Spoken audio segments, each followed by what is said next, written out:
Bon día, o meu nome é Xavier Martínez Rolán, eu sou profesor na Universidade de Vigo, na España, e peço imensas desculpas por non poder ter participado en vivo no congreso, mas as obrigas das aulas non fixeron posible de viaxar a Lisboa. Entón, eu vou facer unha pequenita videopresentación desta comunicación que faz parte dun estudo maior, máis grande, con financiamento da Deputación de Pontevedra, sobre como é a imaxe das mulleres que aparecen nas plataformas digitais de contactos.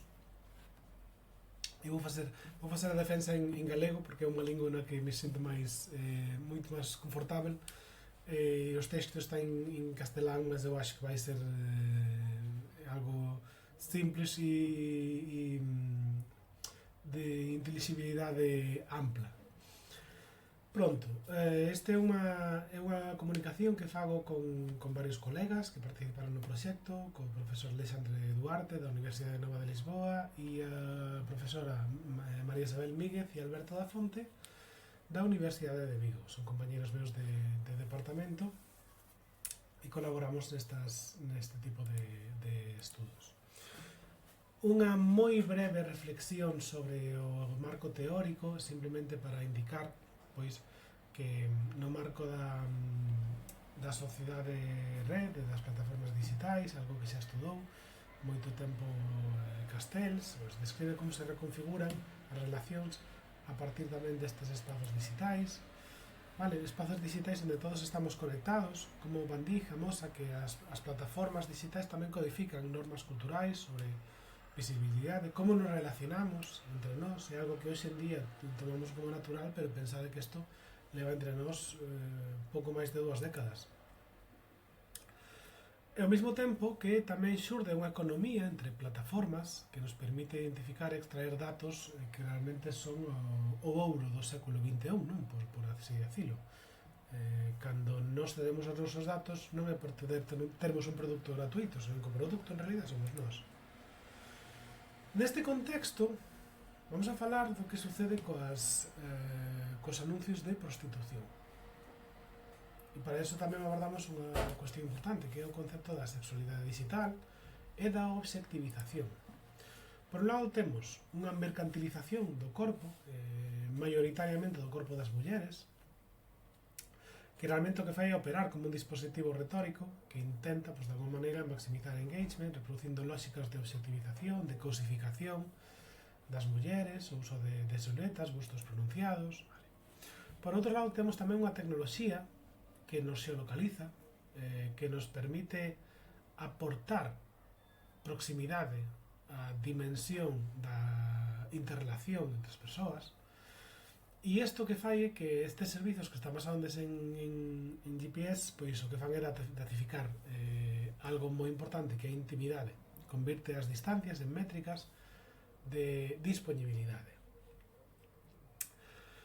E ademais xurde unha serie de plataformas que o que fan é reforzar estruturas desiguais de poder, subordinando especialmente a mulleres e normalmente mulleres non occidentais a roles de vulnerabilidade con respecto a unha relación de desigual poder con respecto a homes que empregan este tipo de plataformas.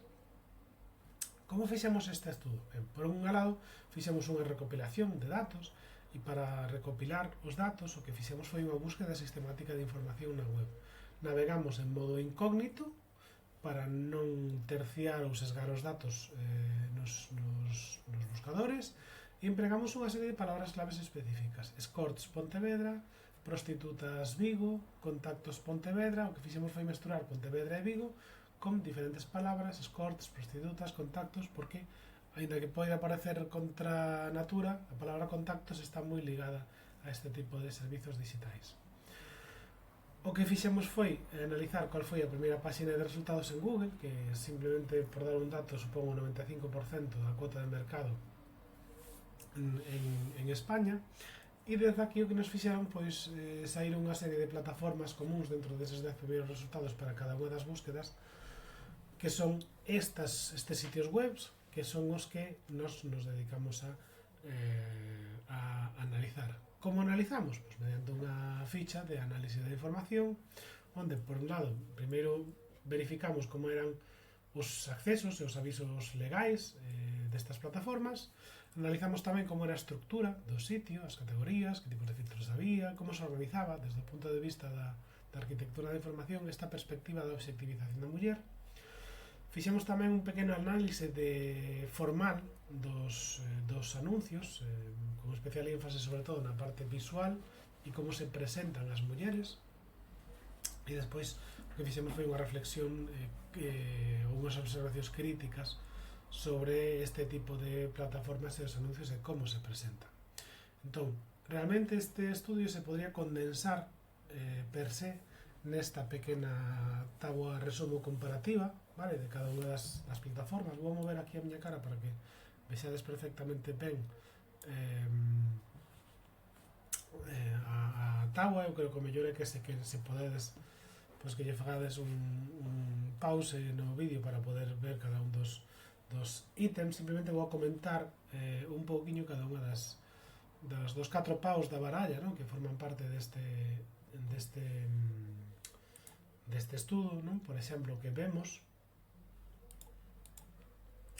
é que dentro dos mecanismos de acceso a avisos legais atopamos que bastantes portais implementan algún tipo de aviso ou restricción de idade visible, que hai plataformas que non teñen ese tipo de aviso, por menos no momento de facer a captura non estaba activado. E ademais nos atopamos tamén algunha cuestión, que os avisos non é só que os teñan, sino que mellor hasta en algún caso eran avisos deficientes. Por que deficientes? Porque o propio botón teña un deseño oscuro, un dark pattern en inglés, que empuxaba ao usuario a aceptar esa mensaxe se unha opción de rexeitamento explícita ou que teña o mesmo peso visual que teña a opción de aceptar. Mesmo, nalgúns casos, había aviso legal por encima, pero a parte de abaixo se vía perfectamente sin estar sombreada, co cual pues, realmente podías estar vendo os contidos de fondo antes de sobrepasar esta fase do aviso legal. Entón, esta disparidade o que subliña é a falta de control efectivo para limitar o acceso en principio a menores, pero obviamente tamén a maiores. Quero decir, aquí temos acceso á prostitución a unha simple búsqueda no motor de búsqueda maioritario. Vale? Esa é unha das grandes conclusións deste traballo. Despois, desde o punto de vista formal e da estructuración dos sitios webs, todos teñen caixas de búsqueda con campos de texto libre, con filtros, mesmo filtros de ubicación. É moi fácil e moi rápido buscar dentro deste tipo de plataformas, porque además hai unha categorización dos propios contidos con filtros que van por características obviamente que axudan esta perpetuación e obxectivización da muller, como filtros de idade, características físicas, servizos específicos. E a maiores sucede que algunhas plataformas pues, ou ben fan uso da xeolocalización ou de unha categorización específica con respecto a ubicación para vilas e cidades concretas que presenta os anuncios pues, cercanos ao usuario con un acceso moi inmediato. Que sucede con este tipo de estructuras? Que transforma as persoas e convírteas en obxectos de búsqueda, de selección, o que fai que se perciba que cada un deses anuncios, cada unha desas mulleres, non é máis que un produto disponible dentro de un e-commerce. En canto a análise de anuncios e da súa obxectivización, atopamos que existe un énfase visual moi claro, sempre hai fotografías moi destocadas, descripcións que están centradas nos atributos físicos como elemento principal do propio anuncio. Mesmo nos atopamos con que algún dos portais ten un sistema de valoración que é o seu punto forte, un sistema de puntuación con estrelas e reseñas o máis puro estilo Amazon para valorar a esa persoa e os servizos que ofrece esa persoa, non?